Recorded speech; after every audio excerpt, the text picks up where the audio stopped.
Kerman zalantzan.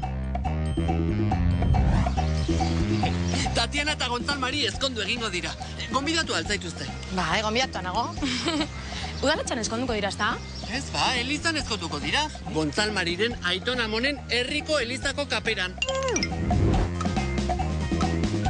Ez nekien, Gontzal Mari fededuna zenik. Ez, baina Tatiana bai. Nik ez dakit zein den elizaren iritzia. Baina Gontzal Marik itxura egingo du. Niri behintzat ontakeria izugarria iruditzen zait. Eta zuri? Ba, ez dakit. Zuk zer diozu? Kerman, nina zuri galdezkariona. Tira bai, baina zuk zer diozu? Bueno, berdin dio. Eta nola joango zara eskontzara Zeliza hori nahiko urruti dago eta nire autoa izorratu egin zait. Egia, horreko egunean tailerreko atarian ikusi nuen zure autoa.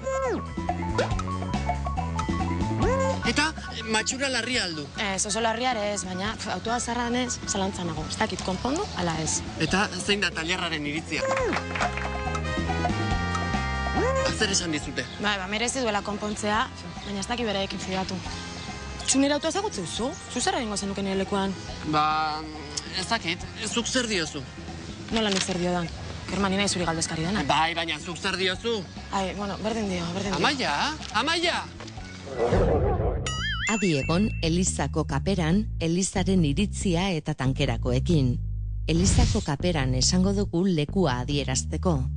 Elizaren iritzia esango dugu berriz, Elizak erakunde gisa daukan ustea adierazteko.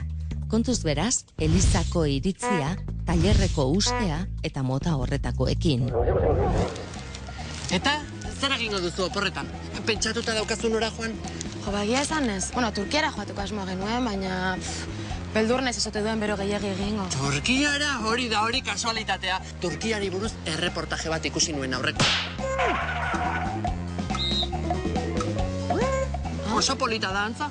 Eta, hitz egiten zuten erreportaje horretan Turkiako eguraldiari buruz? Bai, eguraldiari buruz hitz egin zuten.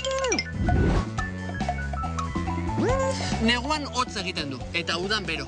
Tira, baina bero handia egiten du ala jasangarria da.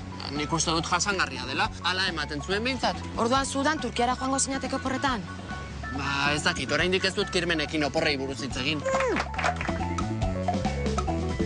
Kerman, ez dizu galdetu zu joango zaren. Zera galdetu zut, aukera bazenu, ia Turkiara joango zinatekeen.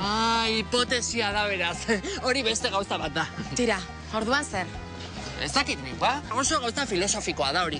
Filosofiari buruz liburu bat irakurri nuen aurreko. Eta Kerman, ez da horren zaila. Zenbat gradu izaten dira udan Turkian. Pero handia egiten du, ala hobe da beste toki batera joatea. Ai, ba ez dakit, zuk zer diozu? Ai, ezin liteke. Amaia! Kontu zibili, Turkiari buruz erreportaje bat ikusi nuen atzo eta tankerako esaldiekin, okerrak baitira euskaraz. Gogoan izan, horrelako esaldietan izenaren aurretik, atzizkiaren beharra dugula. Hortaz, Turkiari buruzko erreportaje bat ikusi nuen atzo, eta mota horretakoak erabiliko ditugu. Amaia, Turkiaren kokapena oso ona da. Mediterraneo itsasoa eta itsaso beltzaren artean dago. Egeo itsasoaren ondoan ere bai. Beraz, Turkiako eguraldia ona izango da ziur aski. Kerman, berdin da benetan, neuk bilatuko dut informazioa. Baina, ez dakit zergatik asarratu zaren. Turkiari buruz hitz egin behar genuela jakin izan banu. Kerman, benetan, jazta, nahikoa da. Nahi baduzu erosiko dut Turkiari buruzko bidaia gida bat eta esango dizu. Ez da beharrezkoa eta ez naiz horregatik asarretu. Orduan autoaren kontuagatik zaude asarre? Ez dela hori gizona. Amaia, benetan, tailerraren faktura ordaintzeko dirurik ez baduzu, esaidazu. Ez duk autoa konpondu nahi baduzu, konpondu. Kerman, ez dela hori kontua. Eta autoa tailerreko garajean utzi behar baduzu, neurea utziko dizu. Kerman, ez dut ez zure autoaren, ez zure diruaren beharrik. Ba, arazo larriagoren bat baduzu, esadazu, halakoetan oso lagungarria izaten da lagunei aholkua eskatzea. Lagunei aholkua eskatu. Hori besterik ez genuen falta. Eta zer egin dut bani gaur, zuri aholkua eskatu ibili naiz. Ala ez. Tira, baliteke. Egia esan, utzi pentsatzen. Agian ezkontzari buruzko informazioa eskatu didazu. Eta autoari buruzko iritzia eskatu didazu. Turkiako eguraldiari buruz ere hitz egin dugu, baina aholkoa eskatu ez dakit, ba? Zuk zer diozu? Bueno. Amaia! Amaia! Bestei, iritzia eskatu eta eskatu ibili zaigu gaur gure Kerman. Lehen zatian, ikusi dugunez, tailerreko atea edota tailerraren iritzia zeharo ezberdinak dira. Tailerreko atea esango dugu lekua adierazteko, eta tailerraren iritzia berriz, tailerrak enpresa gisa daukan iritzia azaltzeko. Kontuz beraz, tailerreko iritzia, elizako ustea eta tankerakoekin.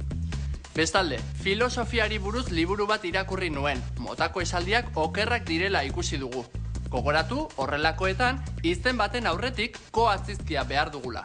Beraz, filosofiari buruzko liburu bat irakurri nuen da forma zuzena. Hauxe gaurko saioa lagunok, zuek badakizue, honekin edo harekin, baina egin.